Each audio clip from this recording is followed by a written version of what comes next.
Nurses, doctors at Reddit, what's the rarest least common medication you've ever had to administer and why? Vodka. Because of methanol poisoning.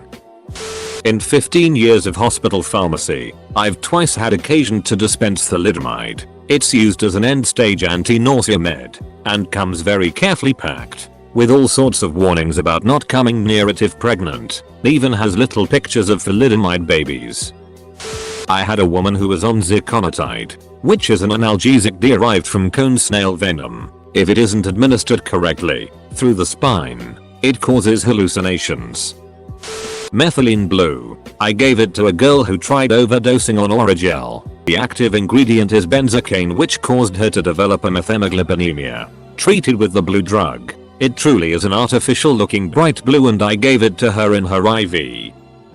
Pharmacist here and leeches. We use them to keep blood flowing if you get a finger or ear or something cut off and sewn back on. Activated protein C. Can't remember exactly, but it was about your acute 50k dose. Used in severe last-ditch sepsis treatment. Not a vial you want to drop.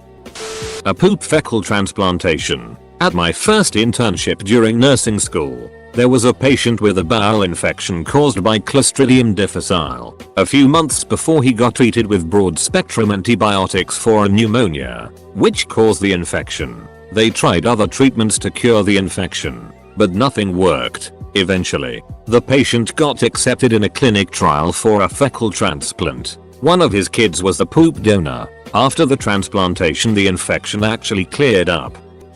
Respiratory therapist. I gave nebulized morphine to a sweet old lady who was dying very painfully in front of her family. There were about 12 of us in the room, including me. The PA fought a pulmonary group that was covering the ICU for the weekend that ordered it and her family. 12 of us in a tiny room. I didn't think about it at the time because I was very concerned about it being out of my scope of practice, and because it was the weekend I didn't have a chain of command to really ask. But you know, nebulizing an opiate in a tiny room with a lot of people. When the PA and I came out after 4 minutes and the treatment was finished, I said I felt kind of funny, and the PA laughed kind of weakly, then sat down. My pupils were pinpoint. We also used to nebulize vodka for pulmonary edema, although I've never done it so can't vouch for it. Niku nurse here. Aminal. I've had to give it to 2 different patients. It's a medication to help with really high blood ammonia levels with kids who have certain metabolic conditions. The medication is extremely expensive. Medical maggots to chew up the dead tissue off a diabetic patient's foot. I was an intern when my attending wanted to use maggots on a patient. The nurses refused to change the dressing and would page me to do it. The PT said he would hear chewing in the middle of the night and that his foot kind of tickled. Known. Maggots. We had a drug addict come in who had let an infection go so long in his arm from repeated needle usage that all our attempts to clean it failed. We ended up using maggots to eat away the dead tissue, while leaving the healthy tissue intact. Dude just had an open wound full of maggots loosely covered in some gauze for like several days. The worst part is always having to collect them afterward. The medication most people are shocked by is sugar hydrochloride. Yep, sugar. It's a good vasoconstriction agent and topical anesthetic. Not a doctor, but one time my dentist dropped my tooth down my throat and I swallowed it. Sodium thiopental truth serum. In residency, someone had a conversion disorder in a movie theater. I know. Way back when it was a normal thing to do. The entire place cleared out after the movie. His buddies are talking and realize he's not getting up. He finally tells them he is paralyzed and can't move. Medics brought him in. He's laying in the gurney in the sitting position, like he's an astronaut. I walk in the room and think to myself, what the fuck? I go ahead and take his history, go back and present him to my attending. Attending asks me what I want to do. I'm at a serious loss here. I have no ducking clue other than wait him out. Nobody's core is that strong.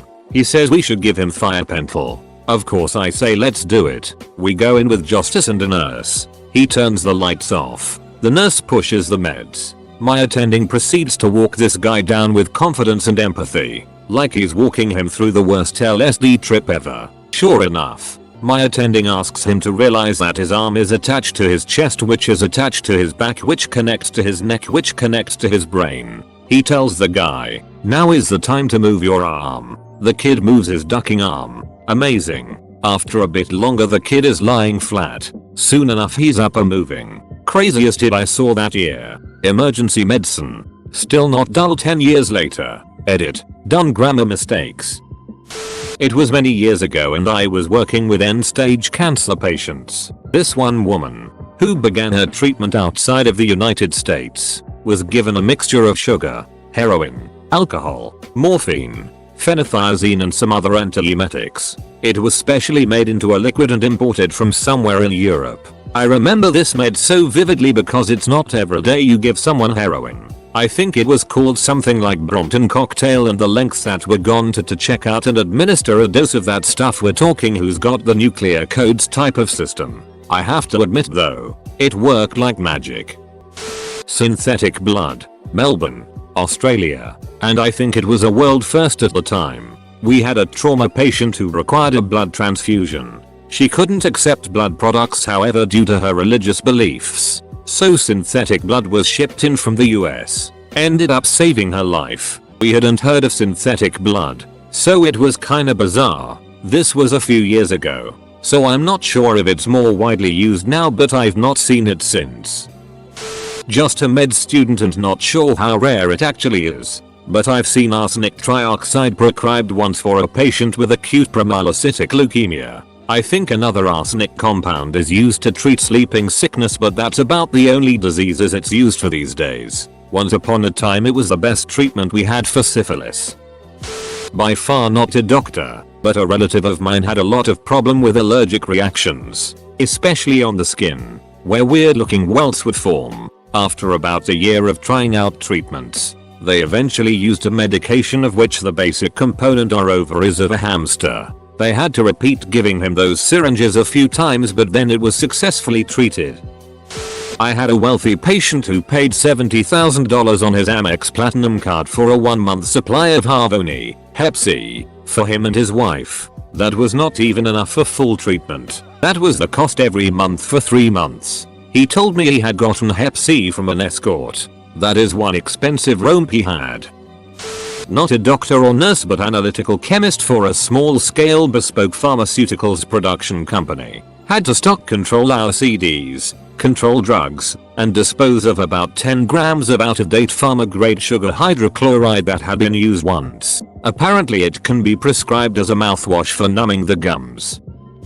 Not me, but one of my nursing professors told the story of an alcoholic who was so deep into his addiction that the doctor prescribed a cup of wine every 8 or 12 hours or something to keep him from going into fatal withdrawals. Naturally the hospital did not spring for a nice bottle. Some metabolic diseases are extremely rare, but can be treated by replacing whatever enzyme is missing. I've prescribed idisulfosine for a Hunter-R syndrome. It was something like $250 per month and was covered by the state. Obligatory, not a doctor, but I realized recently I was laboring under the delusion that fentanyl was 100% illegal when I was given some in the ICU. Lem tell you that gave me pause in the middle of a high fever. Sugar, baby, for a bad nosebleed. Probably the hemophiliac medications. There was one that ran in a family and required a medication to be pushed IV, 50 mls, 1q 6 seconds. It's hella expensive and only necessary for certain autoimmune issues. I think I gave it for Guillain-Barré syndrome, but this was like 6 years ago. Each bottle is $20 K, I think.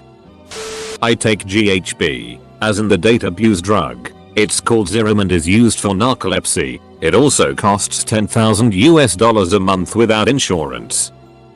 Not a doctor or nurse, rather the patient. I have a super rare liver disease called Wilson's disease. There are trace amounts of copper in everything that we consume. For most people it's bound to your urine and excreted the normal way. It was the mystery illness causing all the weird symptoms twice on the TV show House. Literally every single doctor I've come into contact with, except for my liver consultant, has remarked that they've never met a patient with Wilson's disease and that it is one of the diseases that they learn about in medical school because of the weird ways it can manifest. Not only that, but there are 2 different chelators, drugs that help to bind copper, which are used to treat patients with Wilson's disease. The more common of these two, penicillamine, caused me to become immunosuppressed. My immune system basically shut down and I had to go into isolation. So, not only do I have a ridiculously rare liver condition, but I also get prescribed the less common drug that is used to treat it. It's called Treantine, and I have long lost count of the amount of times I have been asked how to spell it. Edit. This has been really nice to talk about. Thank you all for your interest and kind words. Not a nurse, but my son was given inhaled TPA. The respiratory therapist that gave it had never seen it in her 16 years working. Milnacipral for trypanosomiasis, sleeping sickness, arsenic compound, was shipped directly from WHO headquarters to us. The patient had to be loaded with prednisolone due to toxicity, and we had to remove the peripheral catheter after each dose since it supposedly would react with and destroy the plastic. Totally wild. My co-worker had to use something called Hyaluronidase recently. It's given subq when vancomycin infiltrates in a knife, meaning that it gets out of the vein and starts pooling in the local tissue. Vanco is toxic at higher levels and it kills the tissue. So when this happens, you have to give multiple small doses of this drug with a tiny needle into the surrounding tissue to break down the vanco and save the tissue. This whole thread reads like a season on House MD. Consider me entertained. Was a traveling nurse in AZ years ago. Had a kid stung by a scorpion. They flew in an antidote from they were developing to give to the kid. I didn't give it. The doc did. It was treated like some kind of liquid gold. I work in cardiac surgery. I've had to give prothrombin complex concentrates to reverse anticoagulation. It's like $6,000 per dose. I've gotten to give rattlesnake antivenin 3 times. Basically, my former hospital would stabilize the body by giving the initial doses of antivenin in the ED, then send them to my unit. Then I would base the decision for additional doses on my assessment of any symptoms plus a call to poison control plus written protocol. It was interesting, scary, because after the protocol was initiated it was up to my nursing judgment whether to give more antivenin or not, which is how any protocol works. But it was just weird following one with such an uncommon expensive $3K plus med.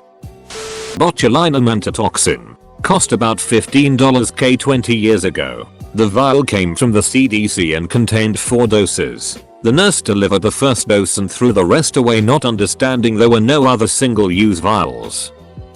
I'm only a pharmacy technician, but we had one patient who needed a hydrochloric acid drip.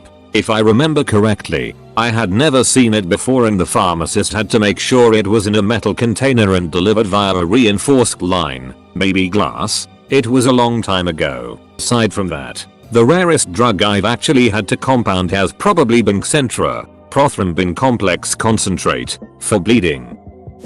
Butt plugs for a kid that kept itching and could not stop it. A normal saline bolus, for placebo effect. It works in many of occasions where patient complains a lot but actually does not have any symptoms. So giving them this for placebo effect actually soothes their mind and helps them calm down. Pharmacists nerding out over words I'm glad I didn't have to learn in college.